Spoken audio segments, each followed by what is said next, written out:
Selamat ketemu lagi di Rodejar Channel. Mudah-mudahan materi ini bermanfaat dengan topik atau judul assignment problem atau masalah penugasan.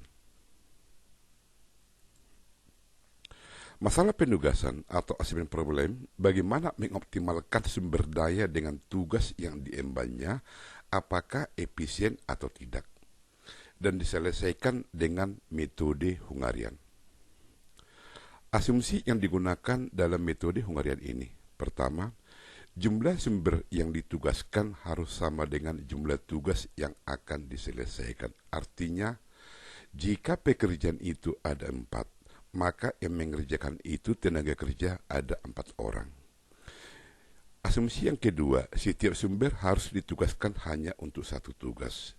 Jika tenaga kerja A mengerjakan untuk masak nasi, tenaga kerja A tidak bisa untuk nyuci piring dan sebagainya. Jadi, harus sesuai dengan tugas masing-masing dan harus satu tugas. Pokok bahasan dalam masalah penugasan ini yaitu masalah minimisasi, yaitu biaya yang paling minimum atau waktu yang paling minimum. Jadi konsepnya apa yang berhubungan dengan minimisasi, itulah menjadi pokok bahasan pertama. Kemudian pokok bahasan kedua, masalah maksimasi, yaitu keuntungan yang paling maksimum, atau tingkat produktivitas yang paling tinggi, atau efisiensi kerja yang paling tinggi. Jadi berbicara maksimasi berarti yang berhubungan dengan nilai yang paling tinggi. Berbicara masalah minimisasi berarti yang berhubungan dengan nilai yang paling rendah. Sekarang yang pertama kita bahas adalah masalah minimisasi. Dalam masalah minimisasi, matriks biaya penugasan untuk masing-masing jenis pekerjaan dibuat dalam tabel sebagai berikut. Di sini ada jenis pekerjaan, kemudian ada tenaga kerja. Jenis pekerjaan itu ada 4. Sesuai dengan asumsi yang tadi, berarti tenaga kerja ada 4. Kemudian angka di sini 15, 20, 16, 22, artinya seperti ini. Jika A mengerjakan jenis pekerjaan yang pertama, biaya sebesar 15. Jika tenaga kerja A mengerjakan pekerjaan kedua, biaya sebesar 20 dan seterusnya. Kemudian tenaga kerja B, jika dia mengerjakan jenis pekerjaan yang pertama, biaya 14 atau gaji dia 14. Jika tenaga kerja B mengerjakan jenis pekerjaan yang kedua, biaya sebanyak 16 dan seterusnya. Jadi angka ini menunjukkan biaya yang dikeluarkan jika masing-masing tenaga kerja mengerjakan jenis pekerjaan sebagai di atas. Jadi saya ulangi di sini, jika D mengerjakan jenis pekerjaan yang keempat, maka dia dibayar 16. Kemudian jika D mengerjakan pekerjaan ketiga dengan biaya yang sama, dia dibayar 16 rupiah. Langkah-langkah minimisasi ini yang pertama, merubah matriks biaya menjadi matriks opportunity cost. Ini yang disebut dengan matriks biaya. Karena angka-angka di sini menunjukkan biaya. Dirubah menjadi matriks opportunity cost sebagai berikut. Perhatikan masing-masing baris. Ini baris dari kiri ke kanan, baris dari atas ke bawah kolom. Biaya paling kecil berfungsi sebagai pengurang. Inilah yang disebut sebagai tabel matriks opportunity cost. Di sini jenis pekerjaan, ini tenaga kerja, jenis pekerjaan ada 4, kemudian masing-masing biaya tadi seperti ini. Tabel matriks opportunity cost, kita melihat biaya paling rendah pada baris pertama ini ada sebanyak angka 15. Di sini ada angka 14. Inilah biaya paling rendah pada baris B. Pada baris C, biaya paling rendah itu ada 2. 20 di sini sama 20 di sini. Jika seperti ini terjadi, Anda bebas milih. Nanti akan dievaluasi. Kemudian pada baris D, biaya paling kecil itu 16. Sama seperti di sini ada 2. Nanti direvisi. Inilah yang disebut sebagai tabel matriks opportunity cost, di mana kita sudah mengurangkan biaya yang paling kecil masing-masing baris dengan hasil sebagai berikut. Dari mana 0 ini? 15 dikurang 15, 0. Dari mana 5 ini? 20 dikurang 15, 5, maka di sini 16 dikurang 15 dapat 1. Dengan cara yang sama di sini 7, di sini 14. Dikurangkan 14 menjadi 0.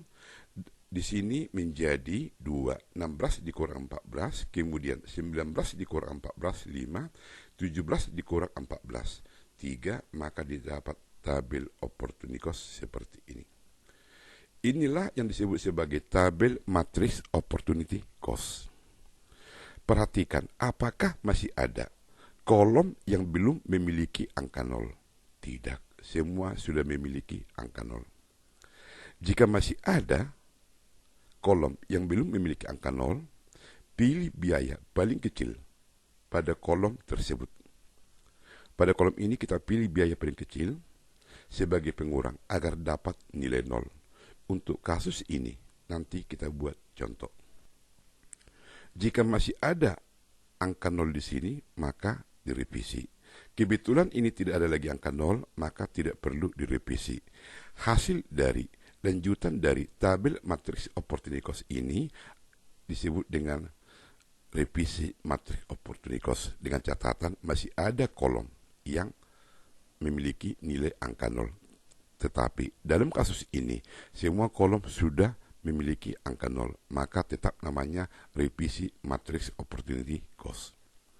Kemudian langkah ketiga, bagaimana pengertian uji matriks revisi di mana baris sama dengan kolom dengan menarik garis vertikal dari atas ke bawah C minimum dan garis horizontal C maksimum, tetapi dapat memuat semua angka 0.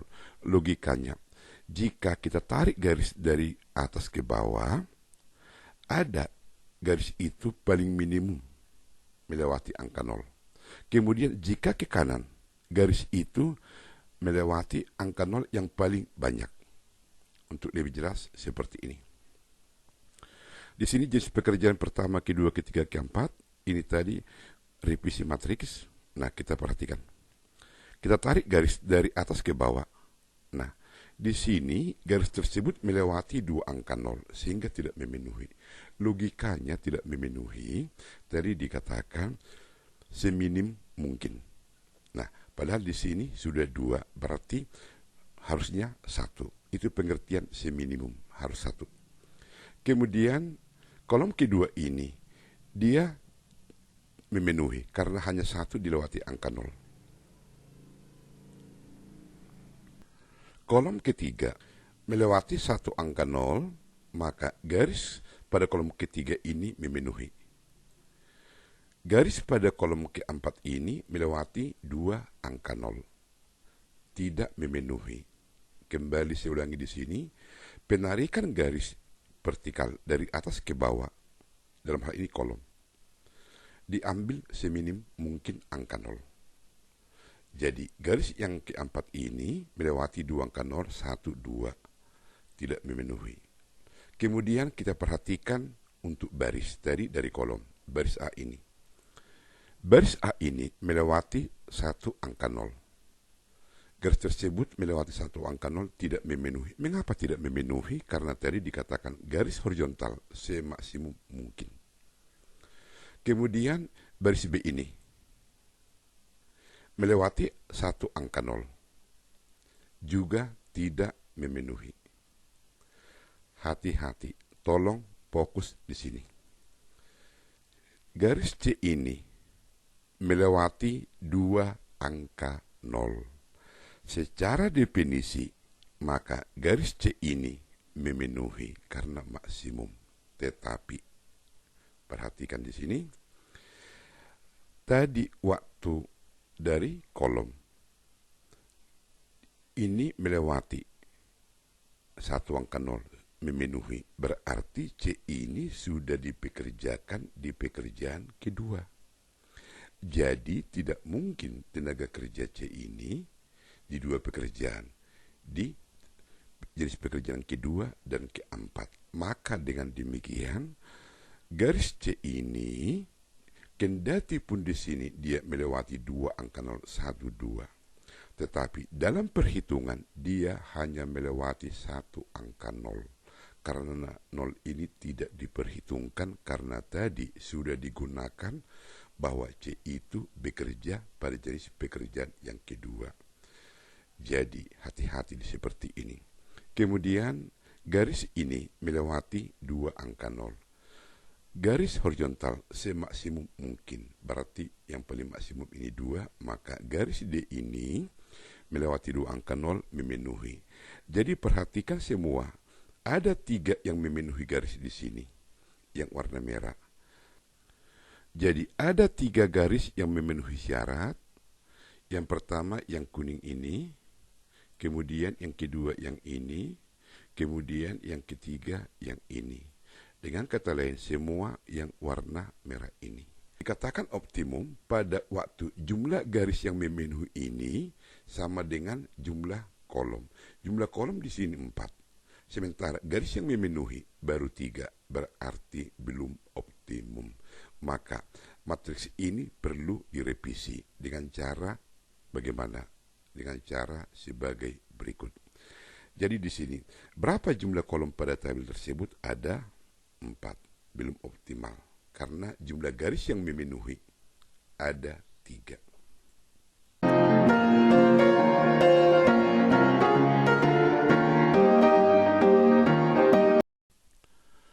Maka langkah keempat, melihat hasil uji matriks revisi. Jika nilai baris kunci, dalam hal ini R, sama dengan jumlah kolom, jika belum sama artinya belum optimum, maka kembali direvisi dengan cara memperhatikan garis atau kolom yang hanya melewati satu angka nol. Baris atau kolom tersebut direvisi dengan melihat biaya paling kecil sebagai pengurang. Karena jumlah baris kunci 3, sementara jumlah kolom 4, sehingga belum optimum.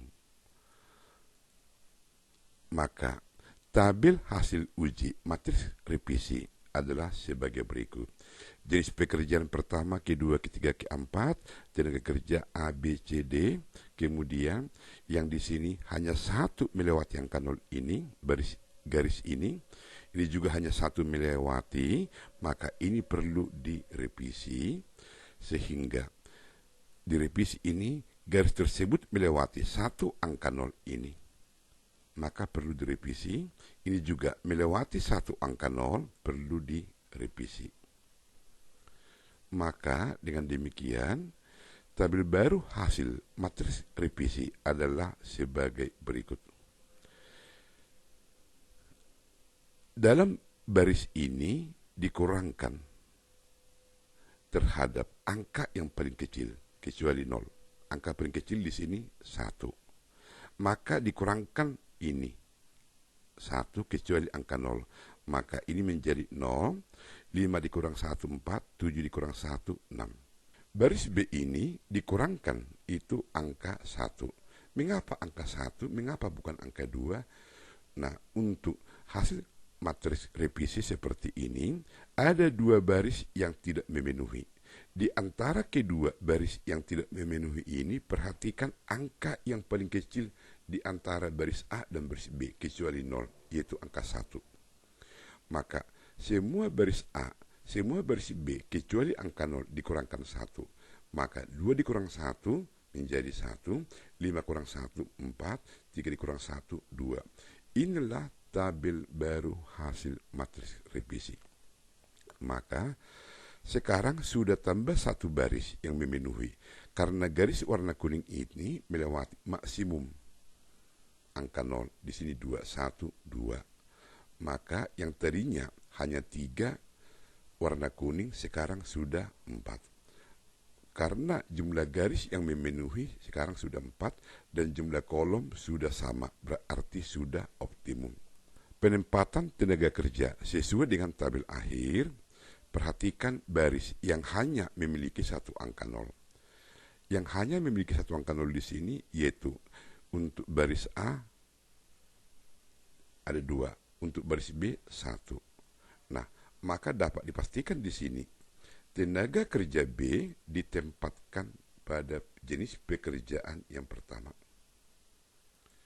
Kemudian tempatkan konsep jika maka, artinya jika B sudah di jenis pekerjaan pertama, maka yang lain tidak mungkin lagi di B, karena B itu hanya bisa di jenis pekerjaan yang pertama. Tenaga kerja A ini bisa di pekerjaan pertama dan ketiga, sementara yang pertama sudah diduduki oleh B, maka A itu harus di jenis pekerjaan yang ketiga. Sementara tenaga kerja B sudah dipekerjakan di jenis pekerjaan pertama, maka A hanya pekerjaan yang ketiga. Tenaga kerja C dipekerjakan di jenis pekerjaan 2 dan 4. Sementara tenaga kerja D pekerjaan 3 dan 4. Dan pekerjaan ketiga sudah ditempati oleh tenaga kerja A, maka tenaga kerja D harus pekerjaan yang keempat. Otomatis tenaga kerja C bisa dipekerjakan di 2 dan 4. Sementara tenaga kerja D hanya di pekerjaan 4 dia yang bisa, karena yang ketiga sudah dikerjakan oleh si A. Maka tenaga kerja C dipekerjakan di yang kedua. Maka inilah penempatan tenaga kerja A itu di jenis pekerjaan yang ketiga, tenaga kerja B di jenis pekerjaan yang pertama, tenaga kerja C di jenis pekerjaan yang kedua, tenaga kerja D di jenis pekerjaan yang keempat, dan jika B ditempatkan di jenis pekerjaan pertama, biaya atau gaji dia 14, kemudian C di jenis pekerjaan kedua, gaji dia 20, dan D itu di tempat pekerjaan yang keempat dengan gaji 16. Jika dijumlahkan ini semua, 16 tambah 14, 30 tambah 20, 50 tambah 16, 60. Inilah biaya paling rendah dari penempatan tenaga kerja di atas. Dengan cara lain, ini jenis pekerjaan pertama, kedua, ketiga, keempat, dan ini tenaga kerja A sampai dengan D, dan inilah biaya yang diterima tenaga kerja A jika bekerja pada jenis pekerjaan pertama dan seterusnya. Tabel ini menjadi tabel seperti ini, kita kurangkan semua baris di sini terhadap angka yang paling kecil. Di sini angka paling kecil 15. Dikurangkan 15 ini 0, dikurang 15 5, dikurang 15 1, dikurang 15 7. Angka paling kecil di sini 14. Dikurangkan 14 ini 0, 2 5, 3, dan seterusnya. Kemudian perhatikan angka 0 pada kolom jenis pekerjaan pertama. Tenaga kerja A dan B tidak bisa pada pekerjaan yang sama, yaitu pekerjaan pertama, sehingga baris A dan baris B direvisi dengan mengurangkan angka yang paling kecil di kedua baris ini. Selain 0, angka paling kecil itu 1. Maka ini tetap 0, dikurang 1 4, dikurang 1 0, dikurang 1 6. Ini tetap, dikurang 1 ini 1, dikurang 1 4, dikurang 1 2. Nah, inilah yang sudah direvisi dari tabel di atas. B ini harus dipekerjakan di pekerjaan pertama. Maka tenaga kerja A itu bisa di jenis pekerjaan yang ketiga. Kemudian tenaga kerja C bisa di pekerjaan kedua dan keempat. Mengapa? Karena pekerjaan D itu di pekerjaan ketiga dan keempat, sementara jenis pekerjaan ketiga sudah ditempati oleh A. Maka tenaga kerja D harus di jenis pekerjaan yang keempat, maka otomatis tenaga kerja C harus pada jenis pekerjaan yang kedua.